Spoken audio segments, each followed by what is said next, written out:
Hello and welcome सभी को। बहुत बहुत स्वागत है आप सभी का मेरे इस यूट्यूब चैनल ट्रिक शुभेंदु में। तो थोड़ा सा गैप हो गया है, मतलब कुछ दिन हो गया था हमने वीडियो नहीं किया था। ऑब्वियसली आईपीएल ख़त्म हुआ था, आपको जैसा कि पता है 30 तारीख को 28 को फाइनल था, बट बरसात की वजह से 30 को फाइनल ख़त्म हुआ और बहुत ही रोमांचक फाइनल हुआ जिसमें कि चेन्नई सुपर किंग्स चैंपियन बने। ऑब्वियसली उसके बाद हमने एक दो वीडियो और भी किए थे जिसपे हमने आईपीएल की टीम बनाई थी, मतलब इस साल की। फिर एमएस धोनी के जो रिटायरमेंट के बारे में एक स्टेटमेंट उन्होंने दिया था उसके बारे में बताया था। साथ ही अंबाती रायडू का भी जो रिटायरमेंट हुआ था उसके बारे में आपको बताया था। बट अब क्योंकि शिफ्ट हो रहा है एक तरीके से फ्रेंचाइजी क्रिकेट से हम कंट्री क्रिकेट की तरफ एक तरह से लौट रहे हैं, तो जो 2 महीने हमने एक तरीके से आईपीएल में एक तरीके से निवेश किया, जो हमने आईपीएल देखा, उसके बाद अब बारी है इंडिया को सपोर्ट करने की। और एक बड़े असाइनमेंट के साथ हम एक तरीके से स्टार्ट करेंगे, वो है WTC का फाइनल 2021 और 2023 का जो एक तरीके से मतलब सीज़न रहा है, मतलब ये जो साइकिल रहा है उसमें जो फाइनल खेला जाना है वो होना है इंग्लैंड के ओवल ग्राउंड लंदन में। और दो टीमें, दो पावर हाउस कहेंगे क्रिकेट की। एक तरफ होगी ऑस्ट्रेलिया जो कि फर्स्ट एंटर कर गई थी WTC के फाइनल में, बाद में इंडिया ने उनसे जुड़ा एक तरीके से, तो वो दोनों एक दूसरे का सामना करेंगी। दोनों टीमें एक तरीके से काफ़ी पहले पहुंच चुकी है वहाँ पे इंग्लैंड में और प्रैक्टिस कर रही हैं। तो अब देखो कि सिर्फ एक दिन का ही दिन बचा है, क्योंकि आज तो 5 तारीख है ऑलरेडी। क्योंकि ऑलरेडी आज देखो, आज का दिन ऑलरेडी कह सकते हैं निकल चुका है। फिर अगर देखो कल का दिन है और फिर 7 तारीख को एक तरीके से मैच स्टार्ट होना है। और हालांकि हमारे टाइमिंग के हिसाब से आई थिंक 3 साढ़े 3 बजे मैच स्टार्ट होने हैं। एग्जैक्टली बताना चाहिए 3 बजे होंगे। और वहाँ के टाइम के हिसाब से आप देखो, ऑब्वियसली वो सुबह का वक्त होगा और ऑब्वियसली देर रात तक, मतलब हम उम्मीद कर सकते हैं कि रात के 10-11 बजे तक हमारे टाइम के हिसाब से मैच चल सकता है। तो उस चीज़ को हम एंजॉय करेंगे।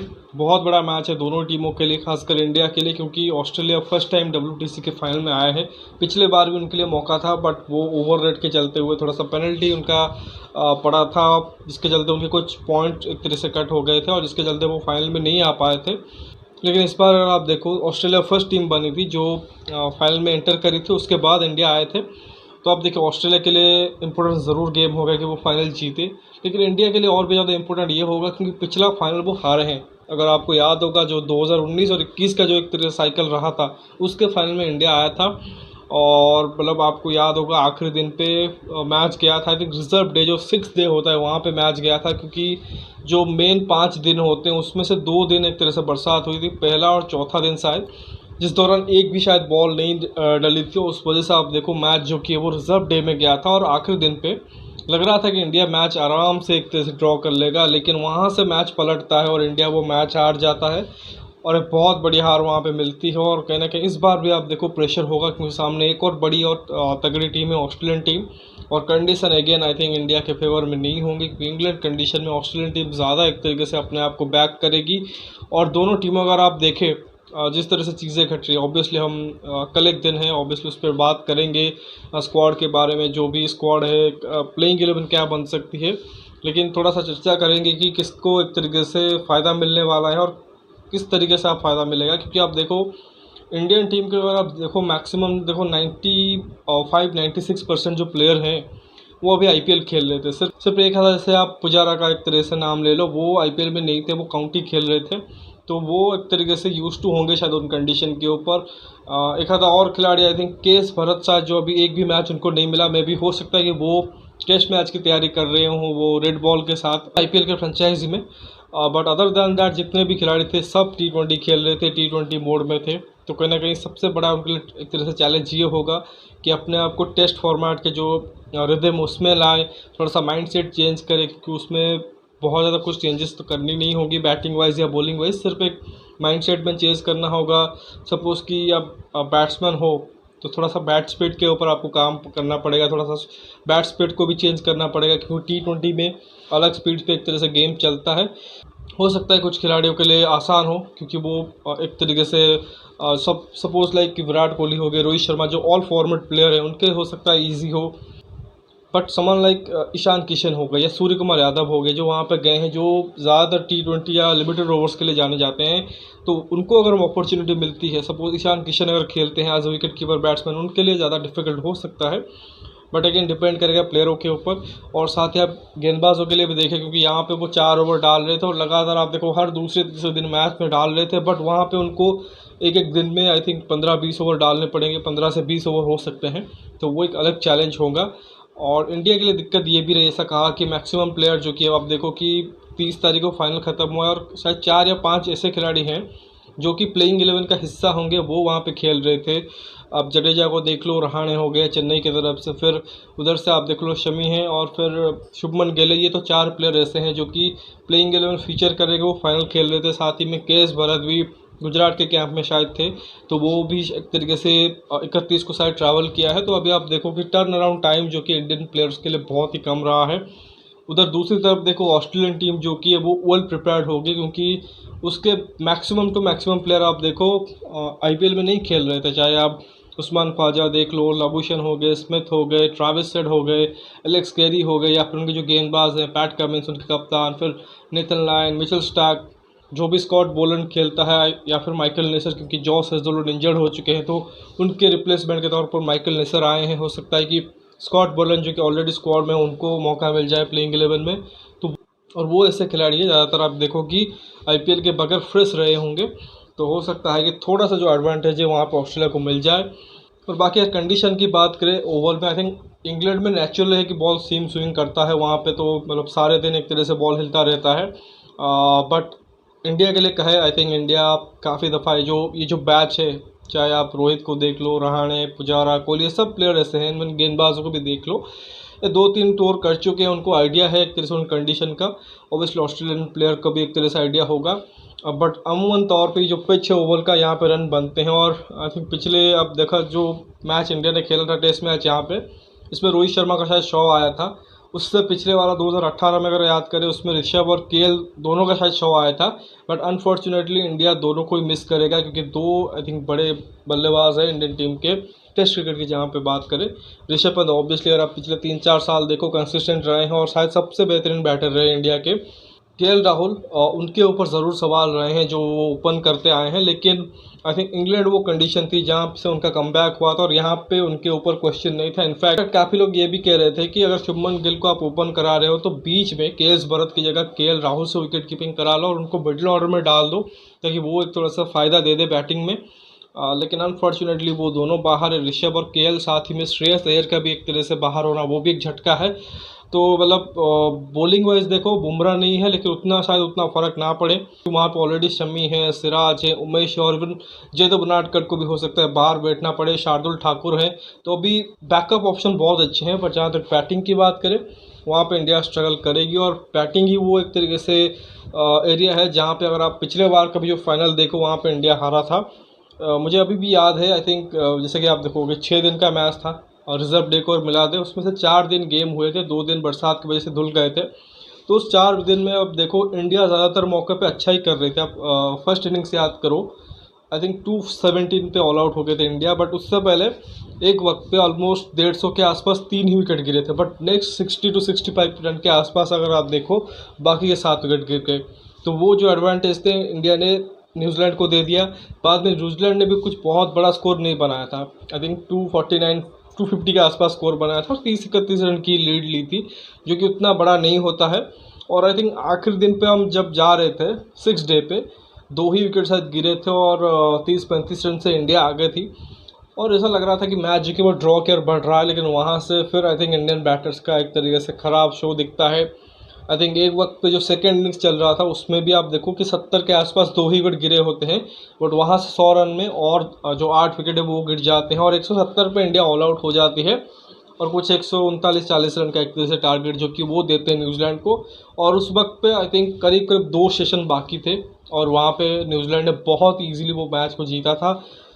हालांकि उसमें ये उम्मीद थी कि 135-36 का जो भी टोटल है उसमें अगर 4-5 विकेट गिरेंगी, थोड़ा सा पैनिक हो सकता है न्यूजीलैंड टीम, क्योंकि बड़ा मैच है, फाइनल में प्रेशर हो सकता है। बट वहाँ पे आई थिंक जो उनके कप्तान थे केन विलियमसन और एक्सपीरियंस बैटर रॉस टेलर, उन्होंने इंश्योर ये किया कि हम पार्टनरशिप करेंगे और ईजिली मैच जीतेंगे। तो खैर वो मैच एक तरीके से इंडिया ने, हालांकि जीता हुआ नहीं था बल्कि ड्रॉ हो रहा था, बट वहाँ से भी आप मैच हारे। तो खैर देखते हैं कि इस मैच में वो क्या करते हैं। ऑब्वियसली आप देखो कि अगर आप मैन टू मैन मार्किंग करोगे या अगर दोनों टीमों के एक तरह से देखोगे तो हो सकता है आपको लगे कि ऑस्ट्रेलिया थोड़ी बेहतर है, क्योंकि जैसा कहा कि जो ये जो एस्पेक्ट है कि ज़्यादा फ्रेश उनके प्लेयर होंगे, तो वो एक तरह से कहीं ना कहीं एक तरह से एडेड एडवांटेज है उनके लिए।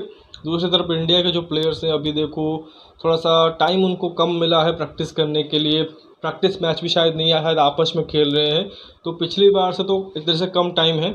तो उस हिसाब से अगर आप देखो तो उम्मीद कर सकते हैं कि परफॉर्मेंस बेहतर आ जाए। अभी जस्ट पहले मैंने कहा था कि जो प्लेयर ऐसे हैं कि एक्सपीरियंस प्लेयर है, 2-3 टूर्स ऑलरेडी कर चुके हैं, तो उस हिसाब से एक्सपीरियंस को ज़रूर बैक करेंगे कि रोहित का रहना चाहे, विराट के रहना चाहे, इनफैक्ट रहाणे और पुजारा जो टेस्ट स्पेशलिस्ट माने जाते हैं, और इस बार तो रहाणे ट्रॉफी जीत के आए हैं आईपीएल में चेन्नई से, तो कॉन्फिडेंस नेक्स्ट लेवल पे होगा, तो उसको एक तरह से यूज़ करें। तो काफ़ी कुछ एक तरीके से डिपेंड करेगा ये जो सीनियर खिलाड़ी है वो किस तरह से खेलते हैं। और दूसरी चीज़, शुभमन गिल के ऊपर निगाहें होंगी, क्योंकि वो इस समय जिस फॉर्म के साथ आ रहे हैं वही कोशिश करेंगे एक आधा का उसका झलक जो कि वो ओवर के ग्राउंड पे भी दिखा दे। 100 नहीं लेकिन 60-70 भी की इनिंग्स खेल देते हैं। तो आई थिंक गैबा के वो जो 91 उन्होंने किया था 2020-21 पे जो उन्होंने किया था आखिरी मैच में, अगर उस टाइप का इनिंग्स यहाँ पे खेल दे, आई थिंक वो बहुत ही एक तरह से ज़बरदस्त होगा। बाकी रविंद्र जडेजा, रविचंद्रन अश्विन अगर दोनों स्पिनर खेलते हैं तो वो भी बैटिंग कर सकते हैं, बट डिपेंड करेगा कि कंडीशन किस हिसाब से रहती है। क्योंकि लास्ट टाइम हुआ ये था कि इंडिया ने पहले टीम अनाउंस कर दी थी और उस टीम में दोनों फीचर कर रहे थे, बट बाद में जो कंडीशन है वो ओवरकास्ट हो गई बरसात की वजह से, और वहाँ पे काफ़ी क्वेश्चन भी रेज हुए थे कि आपने टीम चेंज क्यों नहीं की, जबकि शायद पहले दिन पे टॉस नहीं हुआ था और दूसरे दिन जाके टॉस हुआ था।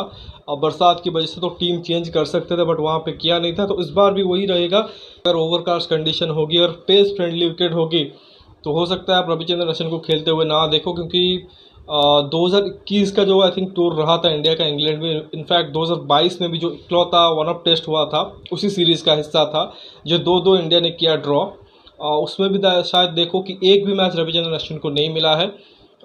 शार्दुल ठाकुर वहाँ पे खेले थे, क्योंकि ऑब्वियसली उस कंडीशन के ऊपर वहाँ पे आप उनको प्रेफर करते हो, बट जैसा कि कहा कि क्योंकि एक बड़ा मैच है, फाइनल है, वर्ल्ड कप फाइनल की तरह आप उसको देखो, तो ऐसे में रविचंद्रन अश्विन की जो एक्सपीरियंस है वो भी काम आ सकती है।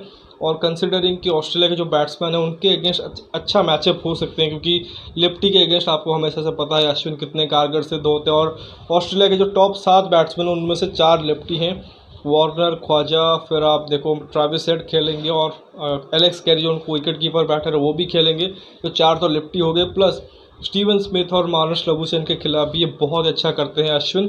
तो उम्मीद कर सकते हैं कि वो मतलब टॉसअप रहेगा शार्दुल ठाकुर और अश्विन के बीच, और कंडीशन डिसाइड कर सकती है कि अगर हल्का सा वहाँ पे ओवरकास्ट रहता है, अगर बरसात के एक आसार रहते हैं, सीम मूवमेंट स्विंग वहाँ पे अगर मददगार ज़्यादा होती है, तो हो सकता है आप देखो कि अश्विन की जगह पे शार्दुल को खेलते हुए, और अगर वहाँ पे नहीं होता है तो हो सकता है फिर आप देखो कि अश्विन खेल सकते हैं। अगर कंडीशन एक तरह से ड्राई रहती है, वहाँ पे बरसात की अगर कोई चांसेस नहीं रहते हैं, तो हो सकता है अश्विन के एक्सपीरियंस को रोहित शर्मा जो कि वो बैक करे।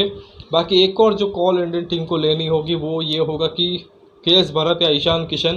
के.एस. भरत अगर आप खिलाओगे तो एक प्रॉपर विकेट कीपर है, बैटिंग में शायद उतना कॉन्फिडेंस ना दे, हालांकि ईशान किशन के साथ भी वही है कि बैटिंग से अभी वो भी उतना कॉन्फिडेंस नहीं देते हैं, लेकिन क्योंकि थोड़ा सा एक्सपीरियंस है उनको इंडियन टीम में खेलने का और थोड़ा सा एक्सप्लोसिव बैटिंग भी कर लेते हैं, तो शायद थोड़ा सा अभी भी लोग मान रहे हैं कि एक्स फैक्टर बन सकते हैं। खासकर ऑस्ट्रेलिया के काफ़ी जो पुराने खिलाड़ी हैं उन्होंने तो ये कह दिया कि आप ईशान किशन को खिलाओ, बट उनकी विकेट कीपिंग भी एक तरीके से क्वेश्चनेबल है, क्योंकि उतनी शायद आप उनको बैक नहीं करो कि 5 डे टेस्ट मैचेस में उनको इतने लंबे वक्त तक उनको विकेट कीपिंग कराओ। तो अभी तो के.एस. भरत का ही केस एक तरह स्ट्रॉन्ग दिख रहा है, तो आई थिंक यही 1-2 कॉल है जो कि देखना होगा। तो ऑब्वियसली हम उसको कल देखेंगे, कल जब वीडियो बनाऊंगा तो ऑब्वियसली प्लेइंग 11 की बात करेंगे, स्क्वाड में कितने खिलाड़ी हैं उसके बारे में बात कर लेंगे, और कौन से विकल्प हो सकते हैं। तो अभी हमने जस्ट देखा कि एक ओवरऑल एक आइडिया लिया, पिक्चर लिया कि क्या होने वाला है, कितना बड़ा मैच है और हिस्ट्री क्या रही है। आई थिंक दोनों टीमों ने बहुत अच्छा क्रिकेट खेला है, उसी वजह से यहाँ पे आए हैं। तो जो भी अच्छा करेगी मे द बेस्ट टीम विन। तो फिर देखते हैं परसों जब मैच स्टार्ट होता है। आई थिंक इनिशियली तो आप देखो 7 से 11 का मैच है, अगर 5 दिन में कोई बरसात के साइन नहीं दिखते हैं तो 7, 8, 9, 10, 11, अदरवाइज अगर बरसात की वजह से मैच डिले होता है तो हो सकता है कि रिजर्व डे यानी कि 12 तारीख को जाए।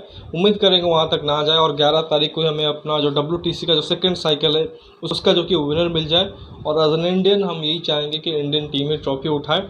और नॉट जस्ट कि WTC के फाइनल में ट्रॉफी जीतेंगे, एक बहुत बड़ा अचीवमेंट होगा। साथ ही जो 10 साल का सूखा है, 2013 चैंपियंस ट्रॉफी जीत के बाद एक भी ICC का ट्रॉफी इंडिया के पास नहीं है, उसका भी एक तरीके से एक वो जो कि वो हल्का हो जाएगा और उसके बाद बिना प्रेशर हो सकता है हम वर्ल्ड कप में जाए 2023 की, जो ODI वर्ल्ड कप कुछ ही महीने बाद होना है अक्टूबर नवंबर में। तो देखते हैं क्या होता है। तो फिलहाल इस वीडियो में बस इतना ही। आशा करता हूँ कि वीडियो पसंद आया होगा। वीडियो को लाइक करिए, साथ ही चैनल को सब्सक्राइब जरूर कर दीजिए और दोस्तों तक शेयर भी कीजिए इस वीडियो को। साथ ही कमेंट सेक्शन में अपना राय रखिए कि WTC के लिए कौन सी टीम फेवरेट है और क्या आपकी प्लेइंग 11 हो सकती है फाइनल मैच के लिए, उसके बारे में बताइए। नोटिफिकेशन की घंटी दबा लीजिए ताकि हर एक वीडियो की अपडेट आपको मिलती रहे। बाकी अभी देखो इंडियन क्रिकेट पे फोकस रहेगा। ऑब्वियसली IPL ख़त्म हो चुका है, तो अगले साल आएंगे, उसके ऊपर जब IPL दोबारा से स्टार्ट होगा उसके ऊपर चीज़ें एक तरीके से डिस्कशन होगा। बट फिलहाल के लिए एक तरीके से आप देखो कि इंडियन टीम में फोकस रहेगा। WTC का फाइनल है, फिर आप देखो कि लिमिटेड ओवर्स के ऊपर थोड़ा सा फोकस रहेगा, स्पेशली 50 ओवर फॉर्मेट, क्योंकि वर्ल्ड कप भी होना है, तो उसके ऊपर एक तरह से फोकस करेंगे। बाकी जो मेरा सेकंड चैनल ओडिया में कंटेंट है, क्रिकेट विद शुभेंदु, डिस्क्रिप्शन में लिंक होगा, उसे भी जाके सपोर्ट और सब्सक्राइब कर दीजिए। बाकी इस वीडियो में बस इतना ही। मिलते हैं अगले वीडियो में, कल डिस्कशन करेंगे प्लेइंग 11 के बारे में। तब तक के लिए धन्यवाद। जय हिंद।